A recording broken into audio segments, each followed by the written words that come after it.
Oke, welcome back teman-teman semua di hari Senin. Jadi saat lu nonton ini gue yakin pasti hari Senin karena gue ngerekamnya jam setengah 12 malam hari Minggu ya di sela-sela halftime West Ham United menghadapi Man City ya.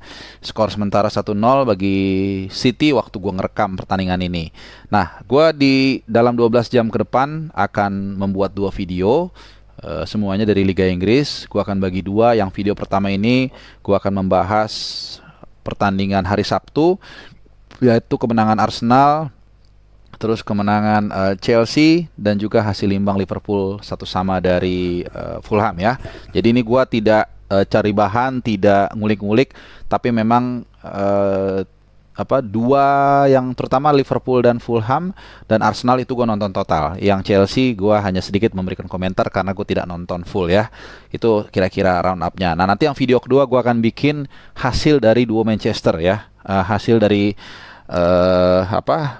keberhasilan MU kalah 2-1 dari Brighton di partai pembuka di bawah pelatih visioner Erik ten Hag, dan juga hasil City yang saat gue rekam ini lagi main ya.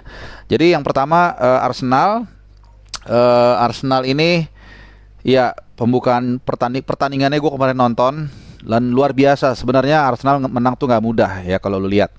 Mereka berjuang sangat keras dan Crystal Palace juga sepertinya tahu harus bermain seperti apa. Bermain mereka sangat-sangat semangat menggunakan menerapkan militansi lah, mengedepankan kekuatan fisik, dan Arsenal cukup baik ya menghadapi ini meskipun mereka juga tidak mau terlalu terbawa dengan ritme permainan Crystal Palace. Mereka tetap bermain sesuai dengan game plan yang mereka terapkan.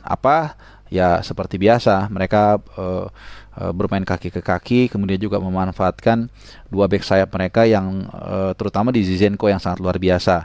Nah, itu secara umum. Gue akan ada beberapa catatan terkait dengan hasil Arsenal.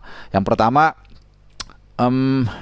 terlihat jauh lebih percaya diri permainan Arsenal ya, kasat mata. Kemudian mereka tidak panik. Ada satu momen di tengah pertandingan itu begitu keras pertarungan perebutan bola-bola tanggung, itu juga dimenangkan oleh Thomas Partey dan juga Odegaard ya, dan Saka ya. Walaupun Saka ada satu kartu kuning yang nggak penting dan debatable, tapi intinya lini tengah dari Arsenal ini sangat solid dalam menjaga keseimbangan ya. Dan sedikit ya ternyata juga di situ terkuak, kalau lu ingat beberapa waktu lalu ada pemain yang ditahan ya karena kasus sex assault ya. Rasa-rasanya mungkin kita bisa menebak ya, kayaknya sih pemain Arsenal nomor 5 ya. Tapi anyway, itu luar biasa. Ini yang mau gue bilang, di tengah ada katakanlah terpaan isu dan segala macam, tapi dia tetap bisa bermain sangat luar biasa di lini tengah Arsenal, menjaga keseimbangan dan menjadi perusak ritme dari Crystal Palace ya. Nah, itu yang pertama. Yang kedua, pembelian pemain baru lah ya, ada dua dari City, dua-duanya kita tahu semua, Jesus dan juga Zinchenko. Nah, dari dua pemain ini gue rasa kita sepakat yang paling tune in adalah Zinchenko. Tapi Jesus walaupun tidak ngegolin, cuman dia kelihatan sangat eager dan sangat bersemangat menurut gue. Semangatnya ada, tapi memang adaptasinya masih perlu waktu lagi. It's okay. Yang penting ketika dia tidak mencetak gol, masih ada pemain lain yang menggantikan, yaitu Martinelli dan juga satu lagi on goal ya kalau nggak salah. Ya, on goal. Jadi it's okay. Nah, itu yang ketiga adalah gua rasa kalau luar Arsenal sepakat, ini ada Sim Saliba ya, permainannya sangat luar biasa.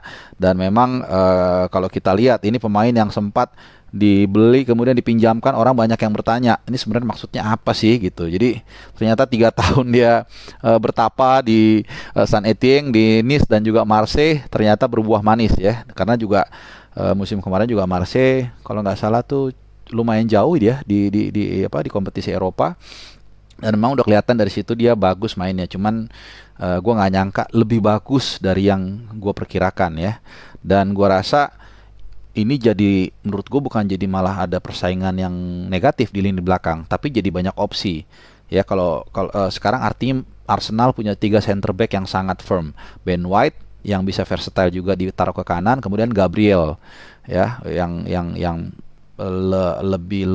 lebih rigid sih sebagai back tengah ya. Jadi Ben White yang kemarin digantikan di back kanan, tapi menurut gue sih kalau ada Tomiyasu mungkin ya Tomiyasu ya. Walaupun sekarang itu tadi sangat cair. Jadi bisa siapa aja, di mana saja mainnya posisinya dan juga bisa dirotasi. Nah, itu dari lini belakang. Zinchenko, gue rasa sih sekali lagi ini pembelian yang bagus. Dia memberikan tambahan variasi di lini kiri dari Arsenal dalam kekuatan menyerang dan bertahan. Artinya Thomas Partey, gue rasa sih harus sabar dulu. Tapi it's okay kalau buat kepentingan Arsenal. Sekarang jadi punya dua bek kiri yang sangat, ya bedanya nggak jauh lah. Dan artinya gini, kalau tadinya Thomas Partey yang ada di sini, Tavares di sini di bawah, sekarang malah uh, uh, Thomas Partey di sini, Zinchenko ada di sini. Jadi Zinchenko itu intinya adalah menaikkan kualitas di sisi kiri Arsenal. Nah itu dari back, tengah, dan depan gue sudah menyinggung Gabriel Jesus, tapi gue akan singgung sedikit Martinelli yang menurut gue ada perubahan gaya bermain dia selama pramusim juga, bukan hanya lari dan lari, tapi juga bagaimana dia bisa bermain all round. Ini yang penting, jadi dia lebih dewasa. Bukayo Saka walaupun nggak golin, tapi kerja kerasnya sangat luar biasa. Apalagi nanti kalau udah alumnus Hell End satu lagi, Emil Smith-Rowe sudah sembuh, main lagi, wah ini lebih banyak pilihan di depan ya. Jadi striker Arsenal sekarang dia punya kita kita karena gue suka Arsenal ya. Ada Eddie Nketiah yang akhir musim lalu tampil mencuat ya, cemerlang, dan juga ada Gabriel Jesus. Jadi Gabriel Jesus juga harus hati-hati, kalau nggak tune in Nketiah bisa menggantikan atau bisa ditampilkan. Nah sedikit catatan gue adalah si Rembo di bawah Mister Gawang yang kemarin sempat 2 kali berulah ya. Nah ini penjaga gawang yang darah muda, jadi masih kadang-kadang terlalu semangat sehingga akhirnya over gitu ya. Harusnya dia misalnya nggak keluar, dia keluar, dan harusnya dia nendang jauh, dia main-main dan hampir kerebut dan hampir gol. Ini harus hati-hati. Kiper yang bagus tapi juga jangan sampai dia terlalu overconfidence. Nah itu dari Arsenal. Gua ke Craven Cottage, ini stadion di pinggir Sungai Thames ya. Gua rasa sih gua menanggapi hasil 2-2 ini malah justru cenderung positif ya. Kenapa? Kalau kita lihat hanya dari hasil, memang hasilnya Liverpool gagal melawan tim promosi, judulnya itu. Tapi kalau kita lihat dari sisi positifnya, pertama kita lihat Darwin Núñez terutama di lini depan ya, sempat ada rasa kehilangan ketika Mane absen, tapi begitu Darwin Núñez masuk, kalau nggak salah menggantikan Firmino ya, coba gue lihat. Ya kalau nggak salah menggantikan Firmino, itu luar biasa, langsung jalan duet atau kombinasi antara Salah dan Darwin Núñez. Jadi sebenarnya menganalisa itu kadang-kadang nggak perlu terlalu jelimet ya, ketika seorang Jurgen Klopp bisa meminta klub untuk mengeluarkan uang 100 juta euro atau 100 juta apapun itu, atau pound sterling jadi 1 triliun, hampir 2 triliun. Gua rasa ini bukan sembarangan. Yaitu dari situ aja kita udah bisa ngelihat. Dan kemarin bagaimana kerjasama di antara dua pemain ini benar-benar luar biasa, saling asis satu sama lain. Dan gua rasa Firmino ini harus diparkir ya di pertandingan berikutnya. Dan gua agak sedikit bertanya-tanya sih, ini Firmino ini sebenarnya selalu setiap musim begitu-begitu aja, tapi kenapa Klopp sabar banget nungguin dia ya. Ya sementara Luis Diaz ya so-so. Jadi gue yakin di pekan depan nanti Núñez akan starter siapapun lawannya ya. Coba kita lihat. Pekan depan itu Liverpool akan menghadapi